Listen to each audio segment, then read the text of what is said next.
United States, 2001. Part 1. The Sky That Fell. The day started like any other. The streets of New York buzzed with the usual weekday hum. Taxis blaring their horns, people rushing to work, and the city itself breathing with an almost mechanical rhythm. For Ethan Carter, a firefighter with over a decade of experience, this was just another shift.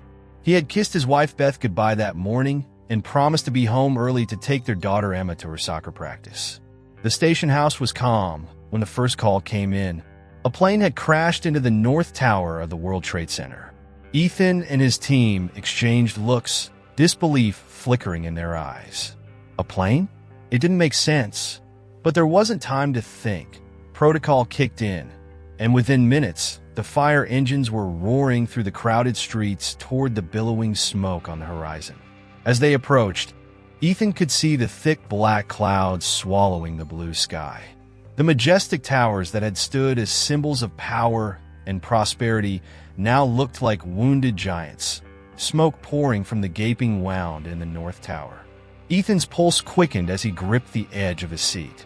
His mind raced, but years of training anchored him. This was what they did, run into danger when others were running out. The moment they arrived at ground zero, the scale of the disaster hit Ethan with full force. People were flooding the streets, some covered in ash, their faces masks of horror. The air was thick with the acrid stench of burning fuel and melted metal. Every breath felt heavy, like trying to breathe through a blanket of smoke. Above them, flames licked at the sides of the building, and debris rained down in an unrelenting storm of glass and steel. Ethan's captain, Mike, barked orders, and they charged toward the South Tower. Inside, the building was chaos. People were stumbling down the stairwells, crying, some in shock, others clinging to the thin hope that they might escape. Ethan could see the terror etched in their faces, every one of them, a life on the edge of survival. "Move! Keep moving!" Ethan shouted as he guided survivors down the stairs. His heart pounded in his chest, but his movements were automatic, precise. Training and instinct had taken over. But even as he led people to safety, a gnawing fear crept into his mind. The building felt wrong. The floors groaned under the weight of destruction above. It was as if the towers themselves were screaming for mercy. By the time Ethan reached the 20th floor, he had lost track of time. The roar of collapsing floors from the North Tower reached them like an earthquake, a sound so thunderous it seemed to rip the air apart. Ethan paused mid-step, his breath caught in his throat. The world shook. The stairwell trembled beneath his boots. He knew then that this wasn't just a fire. It was something far worse. The ground beneath them heaved, sending debris tumbling. Ethan grabbed onto the handrail, his knuckles white as the tower swayed. His fellow firefighters, just a few steps ahead, turned toward him with wide, fearful eyes. He had never seen them like this. These men who faced death daily, who were fearless in the face of the worst disasters. But this was beyond anything they had ever faced. The radio crackled with desperate voices, commands, and calls for backup, but it was all becoming a blur. Ethan's ears were ringing, his head pounding. Time felt distorted, seconds stretching into minutes, minutes into eternity. He knew they had to get out. They had to get everyone out. Go, get out now! Mike's voice cut through the chaos, snapping Ethan out of his daze. They had no choice but to retreat. The heat was becoming unbearable, and the thick smoke was choking the life out of the stairwell. Ethan's lungs burned with every breath, and his legs felt like they were moving through molasses, heavy and slow.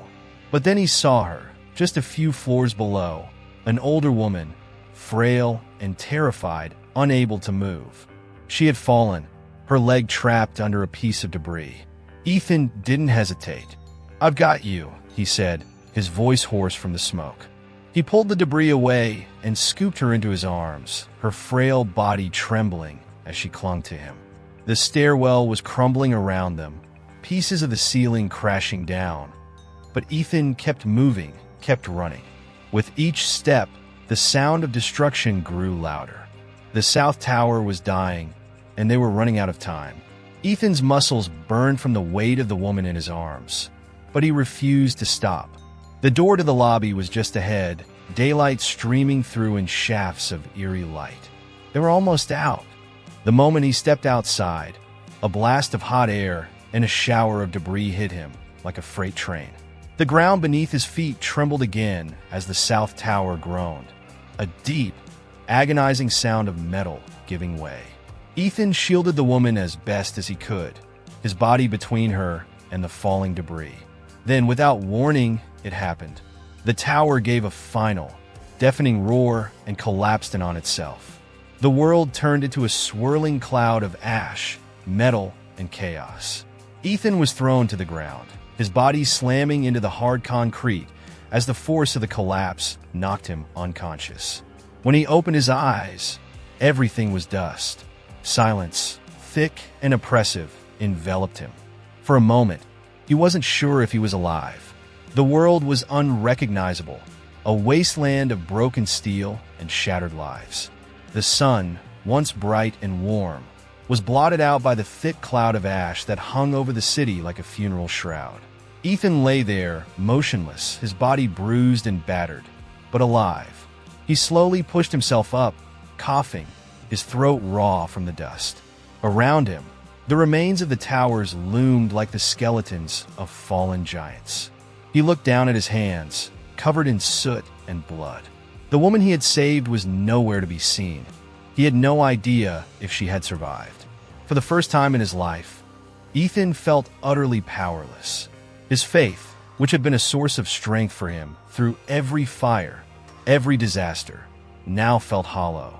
He had always believed that God had a plan, that there was a purpose to everything. But this senseless destruction shattered that belief. Ethan knelt in the debris, his heart heavy with grief. The weight of the lives lost, the friends he had left behind in the tower, pressed down on him like a crushing force. He tried to pray, to reach out to God for some kind of comfort, but the words wouldn't come. All he could feel was the overwhelming silence, the absence of the God he had always trusted.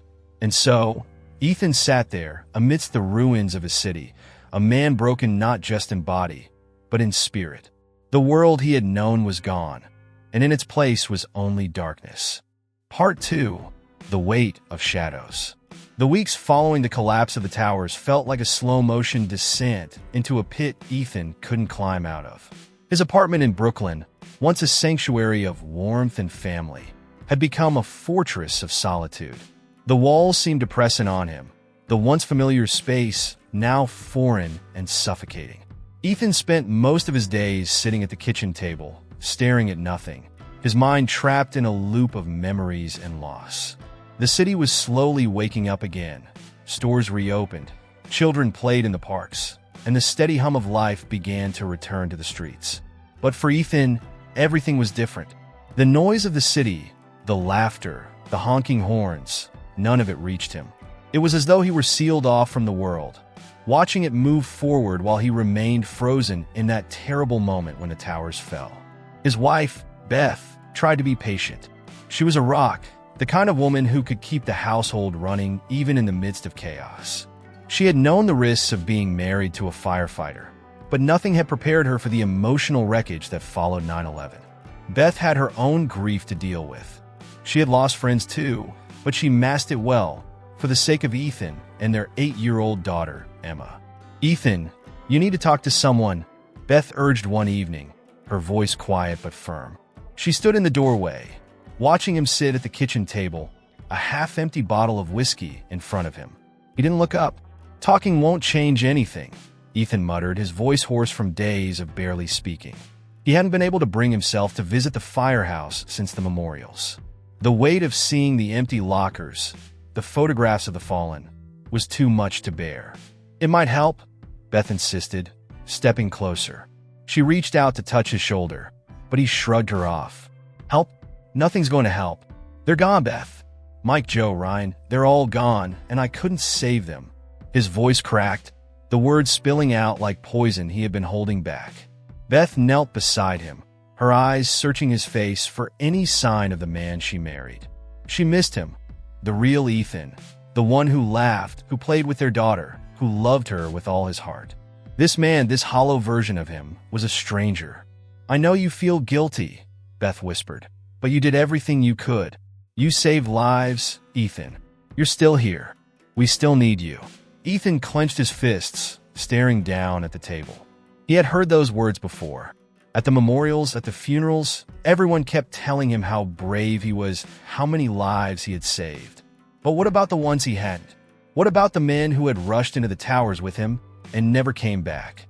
The weight of their absence sat on his chest like an anchor, pulling him deeper into the dark. "I should have died with them," Ethan said bitterly. Beth recoiled, her breath catching in her throat. She had feared this. The darkness in him was growing, consuming him from the inside. She stood up, her face set with a mixture of determination and heartbreak. "You can't keep living like this, Ethan," she said, her voice firmer now.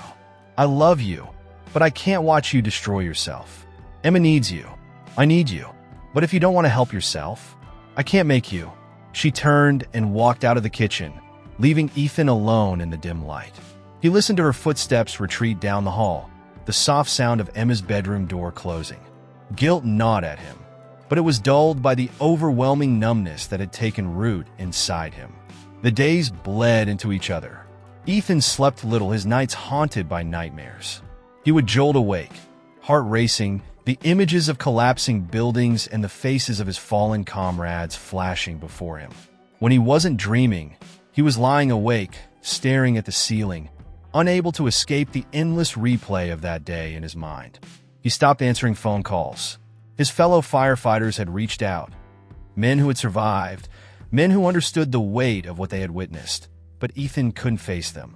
Seeing their faces, hearing their voices, would only remind him of the ones who were missing. He couldn't bear the camaraderie that once brought him comfort. Now, it only deepened his sense of isolation. The apartment became his prison. He drifted from room to room, aimless, lost in a fog of grief and anger. Emma would tiptoe around him, sensing the tension in the air, her wide eyes filled with confusion and worry. Ethan hated himself for it, for the way he was shutting his daughter out, the way he was pushing Beth away. But he didn't know how to stop. The darkness was too thick, too consuming. On particularly bad days, Ethan would stand at the window, staring down at the street below. People moved about their lives, going to work, walking their dogs, chatting with neighbors. How could the world keep spinning after everything that had happened? How could people laugh, smile, and live when so many lives had been shattered? The guilt twisted inside him, a constant reminder that he had survived when others hadn't. He didn't deserve to be here, to be alive. Every time he looked in the mirror, he saw the face of a man who had failed.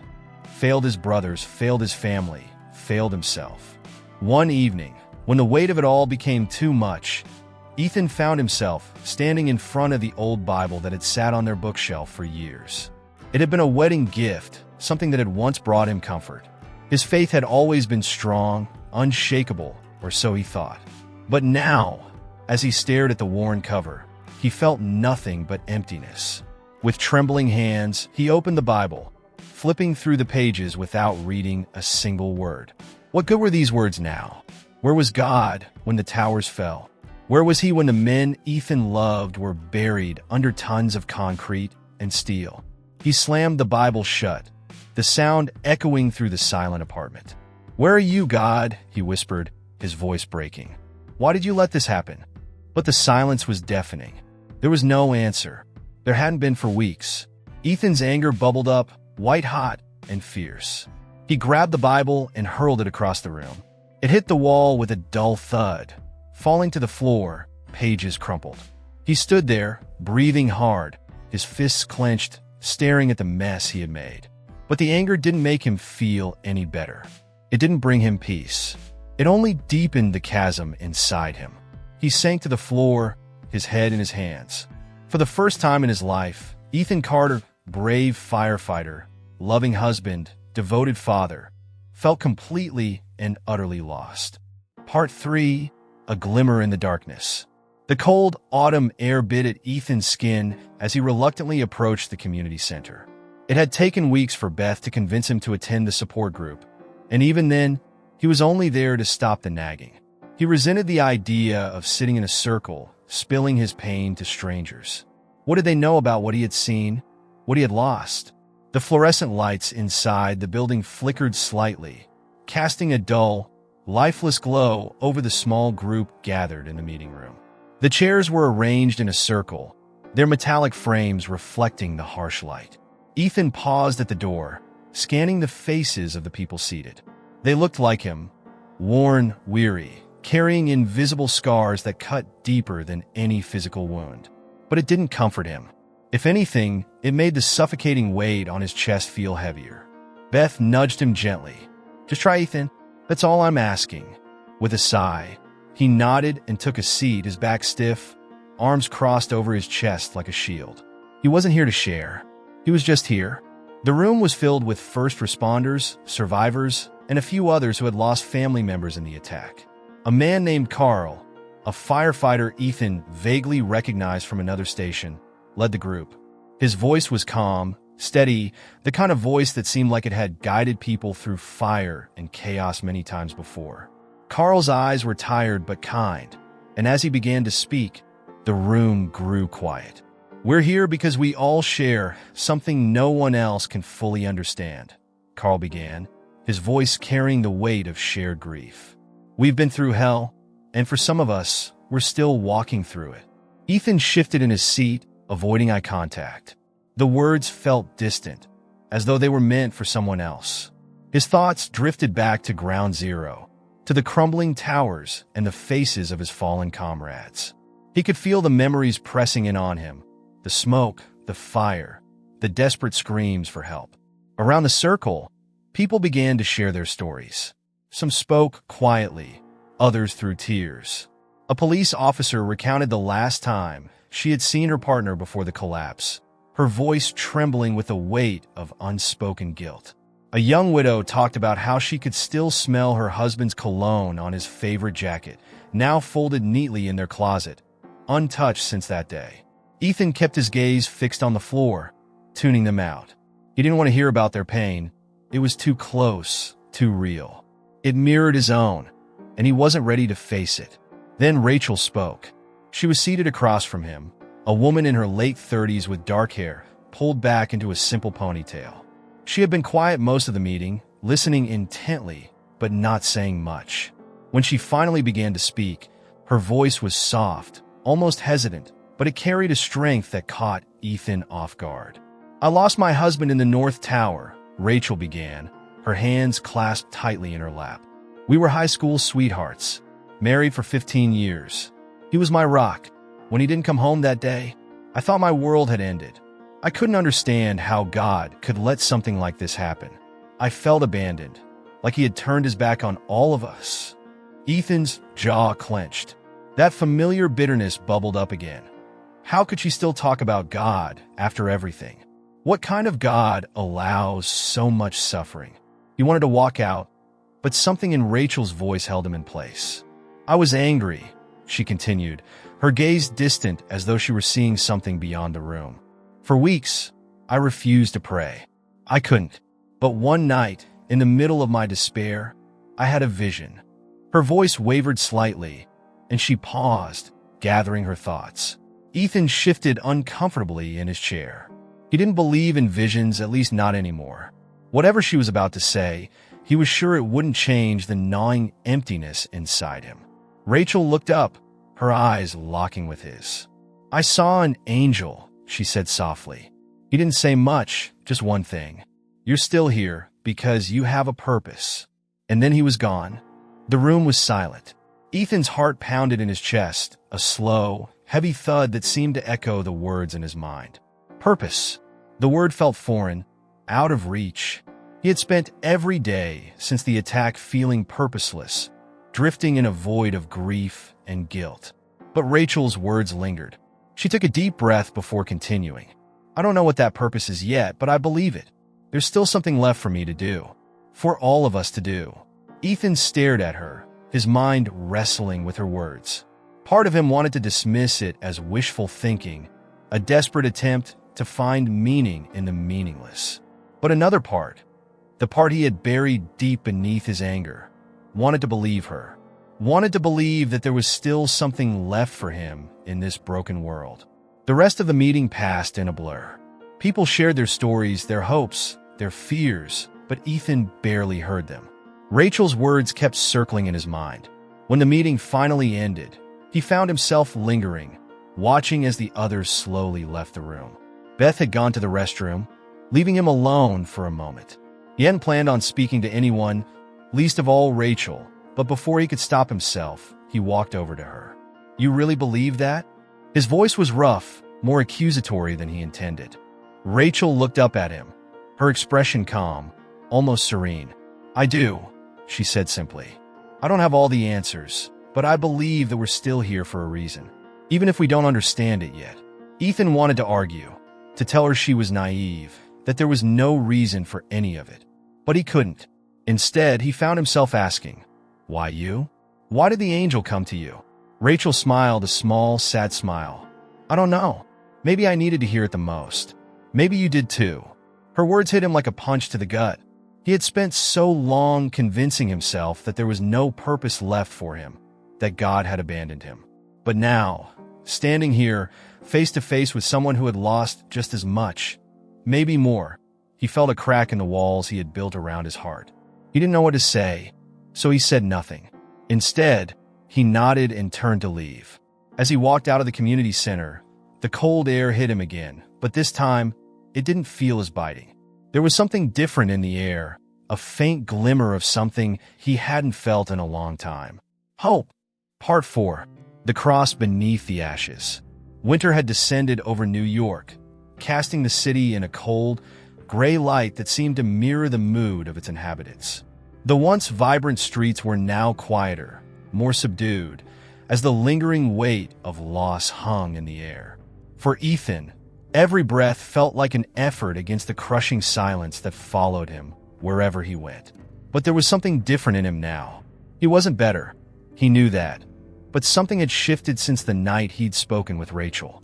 Her words, though simple, had begun to chip away at the wall of despair he had built around himself. He didn't believe he had a purpose yet. Not really, but there was a sliver of possibility, a crack in the dark, that made it a little easier to get out of bed in the morning.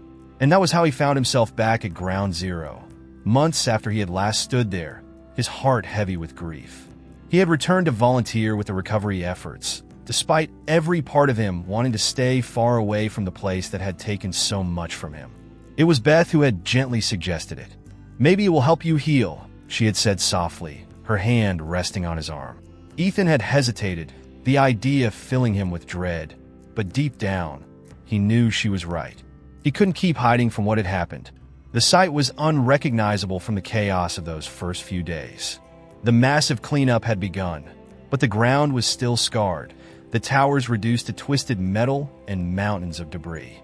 As Ethan stepped onto the site, the familiar scent of ash and concrete hit him like a wave, pulling him back to that terrible day. His pulse quickened, but he steadied himself. This wasn't about the past.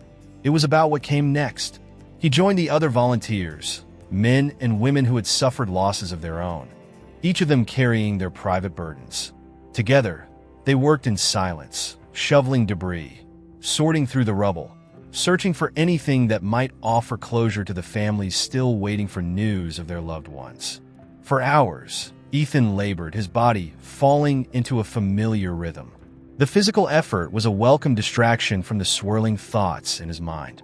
But even as he worked, he couldn't shake the feeling that something was missing, that there was something he was supposed to find. Late in the afternoon, as the sun began to sink behind the skyline, casting long shadows across the site, Ethan's shovel hit something hard. At first, he thought it was just more debris, a piece of twisted steel or a slab of concrete. But when he knelt down to clear the dirt and ash, he saw the unmistakable shape of a small, weathered cross. Ethan froze, his hands trembling as he lifted the cross from the ground.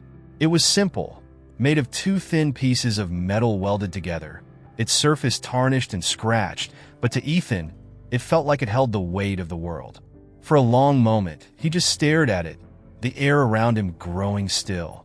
The noise of the sight faded away, leaving him alone with the cross and his thoughts. It was such a small thing, so easily overlooked, but in that moment, it felt like a message, like the universe, or perhaps something greater, was speaking to him through this little piece of metal buried beneath the ashes. Ethan's heart pounded in his chest, the same feeling of quiet settling over him that he had felt when Rachel had spoken about her vision. He didn't understand it fully, but for the first time since the towers fell, he felt connected to something larger than himself, something that had survived even when everything else had crumbled. He didn't know if it was a sign from God, but he knew it wasn't just a coincidence. Carefully, he tucked the cross into his jacket pocket, close to his heart, and returned to work. But the weight of the cross didn't feel heavy. Instead, it felt like a grounding force, something solid to hold on to in a world that had lost so much. Over the next few days, Ethan kept the cross with him wherever he went. He would take it out sometimes, running his fingers over the worn metal, feeling the cool, rough texture beneath his skin. It became a symbol, not of loss, but of survival, of something enduring through the storm. His nights were still restless, the nightmares still came, but now, when he woke up drenched in sweat, gasping for air, he would reach for the cross. It wasn't a cure, not by a long shot, but it was a comfort, a small reminder that maybe, just maybe, there was still something worth believing in. Beth noticed the change in him, subtle though it was. He was more present, more engaged, and there were moments, fleeting, but there, where the man she had married seemed to return. He wasn't healed, not completely, but he was healing, and for Beth, that was enough. One evening, as they sat together in the living room, Ethan quietly pulled the cross from his pocket and handed it to her. She turned it over in her hands, her brow furrowing in confusion. "Where did you find this?" "At Ground Zero," Ethan said softly, his eyes fixed on the cross. It was buried under the debris. Beth looked at him, her eyes searching his face. "And what does it mean to you?" Ethan exhaled slowly, running a hand through his hair. "I don't know yet," he admitted, "but it's something. I feel like it's a reminder that not everything was destroyed, that there's still hope." Beth smiled gently, her hand closing over the cross. "I think you're right." They sat in silence for a while, the cross resting between them like a quiet promise of something more. Ethan didn't know if he would ever fully understand the meaning behind it, but for the first time in a long time, he didn't feel the need to understand. He didn't need all the answers. As the weeks passed, Ethan continued to volunteer at Ground Zero, and each day, the weight on his shoulders grew a little lighter. He found himself looking forward to the work, not because it was easy, far from it, but because it gave him a sense of purpose, a reason to keep going. One afternoon, as he sifted through the rubble with his fellow volunteers, he found himself talking. Really talking. For the first time in months, he shared his story, his grief, his anger. The other men listened, nodding and understanding, offering words of comfort when they could. It wasn't a support group in the traditional sense, but it was exactly what Ethan needed, people who understood the pain without having to say much. Ethan's heart began to open, slowly but surely, and as it did, he found that his faith, broken and battered as it was beginning to return. Not in the way it had been before, but in a new way. A quieter, more tentative faith. One built not on certainty, but on trust. Trust that, even in the ashes of destruction, there was still something worth holding on to. And with that faith came hope. A fragile hope, yes, but a hope nonetheless. Part 5. Rising from the Ruins. The air was crisp with the early bite of autumn, the kind that hinted at the coming winter. Ground Zero, now cleared of the debris that once marked its devastation, stood in quiet solemnity. Flags waved gently in the breeze, and the names of the fallen were etched into memorial walls that stretched out before Ethan. It had been 1 year since that day, since everything changed. Ethan stood among a small crowd gathered for the memorial service, his hands buried deep in the pockets of his coat. His breath curled into small clouds of vapor in the cool air as he listened to the murmurs of conversation around him. The world seemed to have slowed, as if time itself was paying respect to those who had been lost. In the distance, Church bells rang, their solemn toll echoing through the city streets.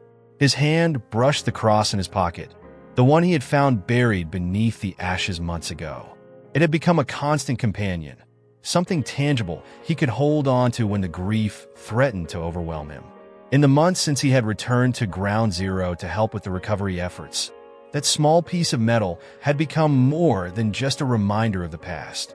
It had become a symbol of the future. Ethan hadn't fully healed. Some wounds were too deep to ever completely close. But he had come to realize that healing wasn't about forgetting the pain or pretending it never happened. It was about learning to live with it, to find purpose in it, to carry it forward in a way that made life meaningful again. The crowd fell silent as a speaker took the stage, offering words of remembrance and hope. Ethan listened, but his mind drifted back to the year that had passed, the long, painful journey he had walked since that day. After the discovery of the cross, Ethan's life had slowly started to change. It wasn't an overnight transformation, but a gradual rebuilding, piece by piece, like fitting the jagged edges of a broken mirror back together. Volunteering at Ground Zero had given him a sense of purpose, a reason to wake up each morning. And with each day, the weight on his shoulders grew a little lighter. He had found comfort in the camaraderie of the other volunteers, in the unspoken understanding that they all carried the same burden. They didn't need to talk about it. They all knew what it was like to wake up every morning with the ache of loss gnawing at them. But they kept moving forward, kept working, kept hoping that their efforts would bring some kind of closure to the families still waiting for answers. For Ethan, it wasn't just about finding closure. It was about rediscovering his faith. The cross had become a constant reminder that there was something greater than the destruction he had witnessed, something that had survived the fires and the collapse. He didn't need to understand it fully. He just needed to trust it. And in that trust, he found peace. Slowly, Ethan began to open up again. He returned to his firehouse, reconnecting with the men who had survived the collapse. At first, it was awkward. There were too many ghosts between them, too much unsaid. But as the weeks passed, they found a new rhythm. They laughed again, they shared stories, and for the first time in a long time, Ethan felt like he was home. His relationship with Beth, too, had begun to heal. The distance that had grown between them in the months after the attack had slowly closed. They had spent many nights sitting at the kitchen table, talking about the future, about their hopes and fears, about how they could move forward together. Ethan had learned to let her in again, to share the pain that had once isolated him. And in return, Beth had been his rock, her quiet strength holding him up when he felt like he might fall. As the memorial service continued, Ethan's gaze drifted over the faces of the crowd. He saw survivors like him, families who had lost loved ones, and strangers who had come to pay their respects. It struck him, then, how connected they all were, not just by the tragedy, but by the resilience that had followed. They were all survivors in one way or another. At that moment, a voice rang out from the stage, asking for a few volunteers to come forward and speak about their experiences.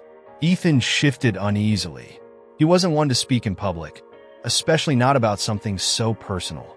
But as the silence stretched on and no one stepped forward, something stirred in him. Rachel's words from that night in the support group echoed in his mind. You're still here because you have a purpose. Before he could second-guess himself, Ethan found his feet moving. His legs carried him to the stage, the murmurs of the crowd falling away as he climbed the steps and stood behind the podium. For a moment, he hesitated, unsure of what to say, unsure if his voice would even hold. Then he reached into his pocket, his fingers brushing the cold metal of the cross. He took it out, holding it in his hand for the crowd to see. This cross, Ethan began, his voice steady but soft, was buried under the debris at Ground Zero. I found it months after the towers fell, when I went back to help with the recovery efforts. He paused, glancing down at the small piece of metal in his hand. I didn't believe in anything at that point. Not in God, not in hope, not even in myself. But this cross, it changed something in me. It made me realize that even in the middle of all that destruction, something had survived. Something small, but powerful. The crowd was silent, hanging on his every word. Ethan took a deep breath, feeling the weight of what he was about to say. I'm not here to tell you that everything gets better. It doesn't. The pain doesn't just go away. But I've learned that it's possible to carry that pain and still find meaning, still find purpose. We're all survivors here, not just of the attack, but of everything that came after. And we're here for a reason. He looked out at the faces in the crowd, his gaze settling on Beth and Emma, standing together near the front. They smiled at him, their faces filled with pride and love. I don't know what the future holds, Ethan continued, his voice growing stronger. But I do know this. There's always hope. Even when it feels like everything is falling apart, there's always something left to hold on to. For me, it was this cross. For you, it might be something else. But whatever it is, hold on to it, because that's what will carry you through. There was a long silence after he finished speaking, the weight of his words settling over the crowd like a blanket of quiet reflection. Then, one by one, people began to clap, softly at first, but it grew, a ripple of applause spreading through the crowd until it became a standing ovation. Ethan stepped back from the podium, feeling a strange mixture of relief and pride. He hadn't planned on speaking today, but something inside him had pushed him to do it. And now, standing there, he realized that Rachel had been right. He did have a purpose, even if he didn't fully understand it yet. As he made his way back to Beth and Emma, his heart felt lighter than it had in months. The cross was still in his pocket, a reminder of everything he had lost and everything he had found. That night, as he sat with his family in their small Brooklyn apartment, Ethan looked around at the faces he loved and felt, for the first time in a long time, a sense of peace. He had risen from the ruins, and in doing so, he had found his wings of hope. If this story moved you, please leave a comment below to share your thoughts and experiences. Thank you so much for watching, and as always, God bless you.